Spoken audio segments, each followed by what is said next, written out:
Hey guys, welcome along to another Destiny 2 video, and we have got the motherload of leaks coming from a GameStop strategy guide someone got early and posted images from the inside. So these images came from a user called Stupid Holster, and NFS Gamer actually put the link up on Reddit. So you've got information on a new social space, the exotics, story missions, how Xur will work. So if you're trying to avoid spoilers, then I wouldn't recommend watching the rest of this video. So we'll start with the vendors and their locations within Destiny 2. So one interesting one here is Katie, who was the postmaster in the tower in Destiny 1, and according to this guide in Destiny 2 she will be located in the tower.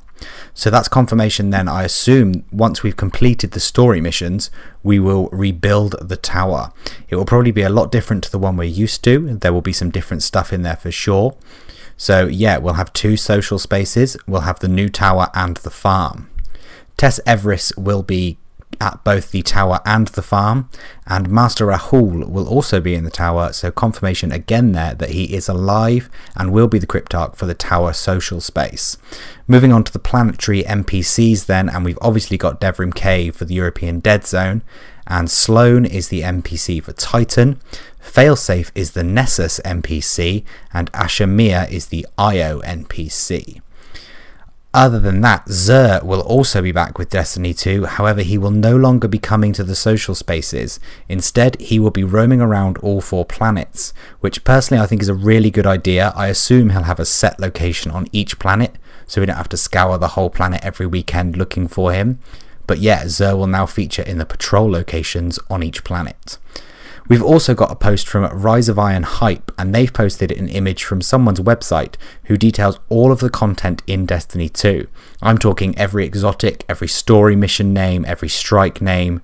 Obviously we haven't got any details about any of these, just the names of everything at the moment. Some of the more interesting returning exotics here are the Mida Multi-Tool, the Hunter Helmet Knucklehead Radar, the Young Ahamkara Spine Gauntlets, and the Starfire Protocol, which we saw in a trailer a while back, as well as the Transversative Steps. Let's look a bit more at these exotics then. We've got some shots from the guide again with all of the perk names and descriptions for some of the exotic armor pieces and weapons, which we'll go through now, starting with the weapons then. And Hard Light can switch through all 3 elemental damage types now, and its exotic perk is the same as Destiny 1, Volatile Light. Rounds from this weapon have no damage fall off, overpenetrate targets, and ricochet off hard surfaces. And the trait on this one is that it has variable damage type, which modifies the weapon to do arc, solar or void damage. Next we have the Wardcliff Coil. So this one is the arc rocket launcher that fires a volley of rockets, and the trait for this one is Mechanized Autoloader, which automatically reloads the weapon on pickup. Next we have the Vigilance Wing, which is that gold Osiris themed pulse rifle which we saw recently. Turns out it is a kinetic weapon. The intrinsic perk on this one is Harsh Truths. This weapon fires 5-round bursts. When a nearby ally is killed, gain health regeneration and increased movement speed. And the trait for this one is Last Stand, improved weapon performance when it's wielded by the last living member of the fire team. So this weapon is going to be really useful when playing with trials with all those last alive perks. I kind of feel that's what it's been made for. Moving on to the armor pieces next here, starting with the Titan, we have the Insurmountable Skull Fort, which is a returning Destiny 1 exotic with the perk Transfusion Matrix. Kills with arc melee abilities trigger health regeneration and restore melee energy.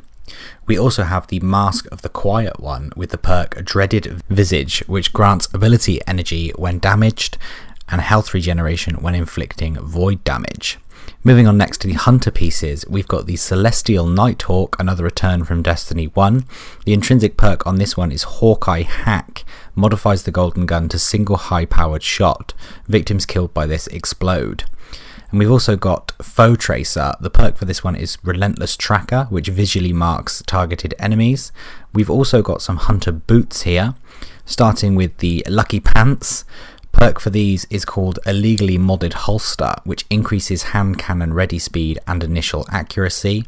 We also have Orpheus Rig. Intrinsic perk on these is Uncanny Arrows, which provides ability energy for each enemy tethered by shadow shot anchors. And then we also have the Stompies, which has the intrinsic perk of Hydraulic Boost, which increases sprint speed and slide distance and also improves jump.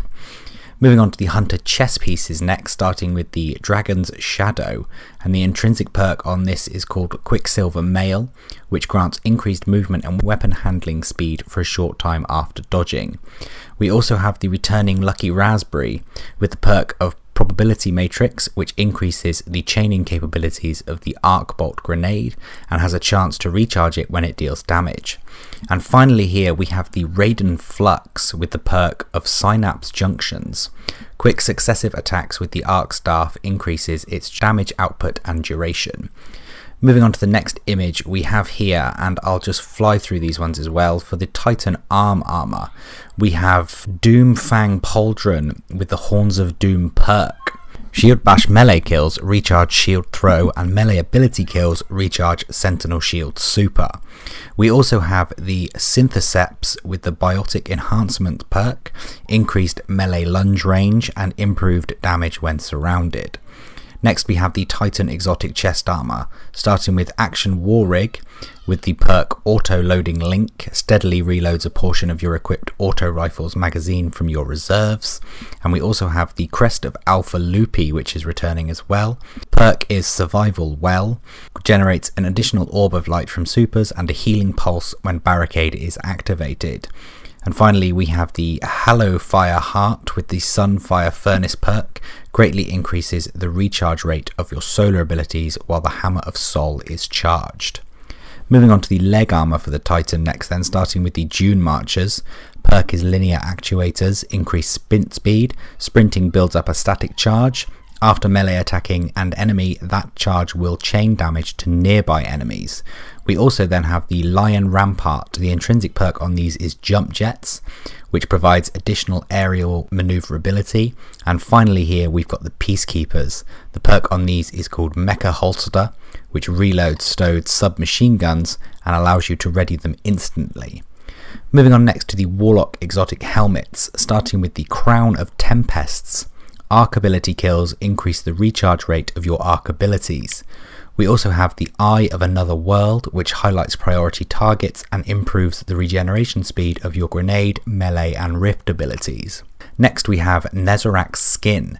Void damage kills grant ability recharge, and finally we have the returning Skull of Dire Ahamkara, which provides additional damage resistance during the Nova Bomb, and Nova Bomb kills also grant super energy. So that is just a roundup of the exotics there, and none of them really seem amazing to me on paper here. Maybe in the game they're going to feel good, but to me they just feel a little bit underwhelming. They all just seem to increase recharge rates and stuff like that. There's nothing really that sticks out, but we'll have to see how they feel in the game, I think, before we judge too harshly. Also, according to this leak, there are 5 strikes within Destiny, which I do think is a bit of a low number if I'm honest, considering most of us have already played the Inverted Spire, so only 4 more for us to discover does seem a bit low. One thing that did get my interest was one of the strikes is called Savathan's Song, and Savathan is of course the name of Oryx's sister, so we could potentially have her as a strike boss, which could be pretty interesting.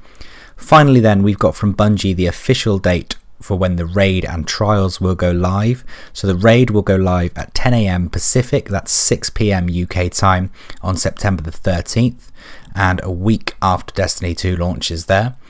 And trials will go live that same week on the Friday, so September the 15th for trials. Bungie didn't give anything away other than that, so I guess we're going to have to find out more on those dates as the events go live. So that's me done, an absolutely insane amount of information there. All that's left for me is to say thanks for watching this video. If you enjoyed it, please give it a like, rating and subscribe so you don't miss any future content, and I will see you guys again soon.